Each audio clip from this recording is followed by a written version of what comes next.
বমি করে ফেলা দিচ্ছে।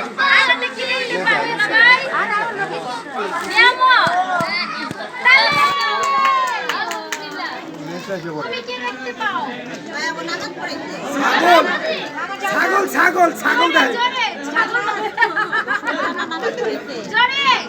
এখানে গাধা কথা বলে শোনো। ছাগল চুপ করো না। ছাগল শুনছি না, এটা বিশেষ মুহূর্ত, কিছু বলেন না। আবার বলেন। কি দেখতে পান? বলেন দুলাভাই বলেন। আয়নাতে কি দেখতে পান? বিলোর চোখ। জোরে বলো শুয়ে। বলো নিয়ামত নিয়ামত নিয়ামত দেখতে পাই। আল্লাহর নিয়ামত।